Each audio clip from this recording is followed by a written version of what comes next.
I want you to think about a time when you were sidelined by injury. And you probably thought that recovery meant getting back to where you were before. And I thought that too. Then I had shoulder surgery at 34 years old, and it completely changed the way I viewed fitness. What I learned got me back on the martial art mat, and it changed how I approach everything we teach at GMB. And that one experience became our foundation for our entire training philosophy. I'm 52 now, and I still train judo at least 3 times a week. And I could still do things that the majority of people under 40 can't do. It's not because I'm special.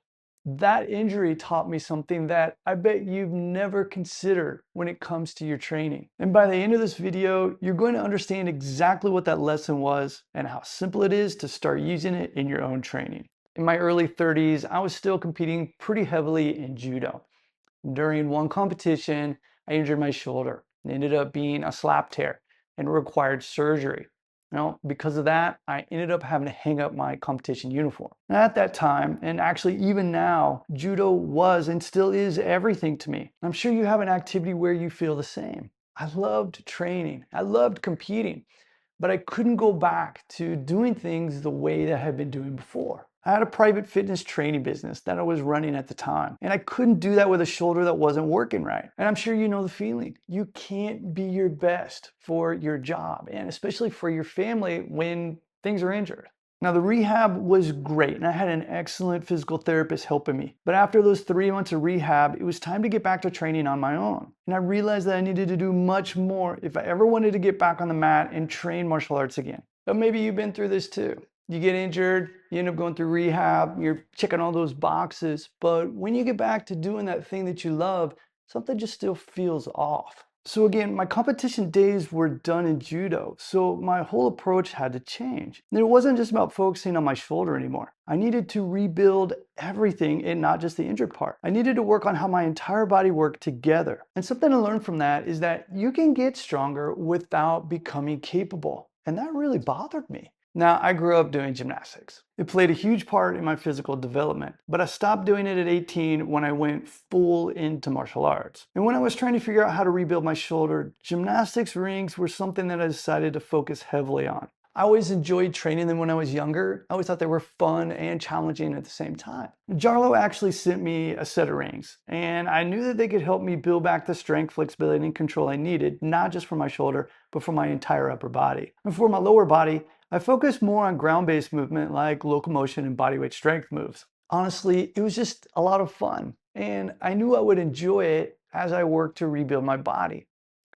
And this is when I figured out something really important. My training had 3 things going for it. It was fun, it was challenging, and it was giving me the results I needed. So I want you to ask yourself a question right now. Is your training checking all of those boxes? Is it fun? Is it challenging? And is it working for you? But here's what I learned that changed my entire approach. Most people train to improve their workouts, but what if you train to improve your life? See, that's a whole other way of looking at it. All right, so let me show you what I mean by us trying out this simple shoulder assessment test. This is gonna take you about 30 seconds, and it's going to reveal something important about how you move. Now, don't worry if you can't do parts of this perfectly, because that's actually the point. All right, so first, I want you to put your arm straight out to your side, then raise it up overhead. Now, from overhead, bend your elbow and reach as far down your spine as you can. Now, I like to focus on using my middle finger touching my spine as I go. Now, extend your hand back overhead again and bring your arm down to your side. Take the same arm behind your back and reach up your spine from below, using your thumb to track up your spine to see how far up you can get. Now, do the same sequence on your other arm. Raise your arm up over your head, bend your elbow, reach as far down your spine as you can go. Bring your arm back up, put it on your side, take that same arm behind your back, reach up your spine from below using your thumb to track up your spine, and just see how far up you can get. Now, how'd you feel when you did that? I'm sure one side felt better than the other. And not just that, going from the top down might have felt easier than going from the bottom up. I don't know, it just depends on who you are. I know that I still have trouble on my right side going from down all the way up my spine. The thing is that what you just felt tells you everything about how your shoulder's really working.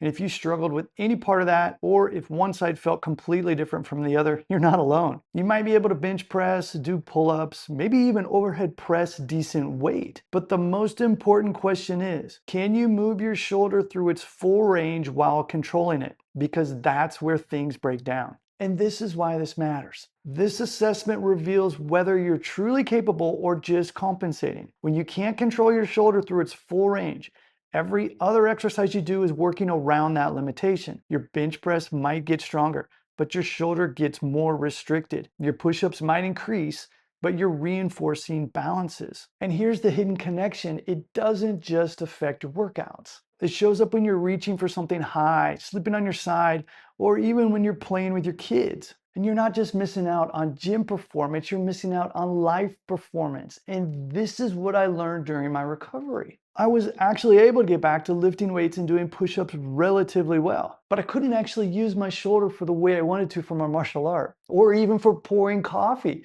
And I laughed because I gotta tell you this story. I remember one day I was up pouring myself a cup of coffee and I realized I was pouring like this by bending at the waist rather than simply bringing my elbow up to pour coffee into my cup. It was limiting everything that I was doing in my life, even pouring coffee. And I'm sure you can see how this limitation can affect your favorite activity as well. Do you honestly know the range of strength, flexibility, and control you need to be working on? And this question is what drove us to create Gold Medal Bodies, what is now GMB Fitness. And of course, over the years, we've refined this approach. We've tested it with thousands of people, from complete beginners to elite athletes. When you train strength, flexibility, and control together, instead of in isolation, your training starts to work differently. At the age of 34, I had that ankle surgery, and about 10 years later, I actually had major ankle surgery as well. But at 52 and still training judo 3 to 4 times a week and doing movements that most people half my age struggle with, I'm here to tell you that this approach has helped me and thousands of our clients move through daily life without pain and limitations. And that's what I want for you too. Yes, we use rings in our integral strength program and ground-based movement in elements. But here's the thing, it's not about the rings themselves or those locomotion movements that we have in elements. It's about how you approach all of your training. Whether you're in the gym doing squats, at home doing push-ups, or learning new skills, the question to ask yourself is, are you building strength, flexibility, and control together? Or are you just getting good at individual movements while ignoring what your body actually needs? So what does this all mean for you? Well, there's 3 things. First, test yourself regularly with movements like the one we just did for your shoulders. Your body will tell you what needs attention if you listen to it. Second, ask yourself if your current training makes you more capable, not just stronger. Can you use that strength in different positions? Can you control it through full ranges of motion? Third, start choosing exercises that challenge multiple qualities at once. Instead of just doing bicep curls, try exercises that require you to coordinate strength, flexibility, and control simultaneously, like chin-ups or even better yet, the muscle up on rings. This isn't about throwing away everything that you're currently doing, by the way. Start asking yourself, how well can I move alongside how much can I lift? So now you understand why I focus on training to be more capable instead of just chasing bigger numbers. So what does training for capability really look like? Well, watch this next video where I show you the 5 moves I use to build strength, flexibility, and control to build a body that you can really trust in, whether you're climbing under the sink or out there on the judo mat.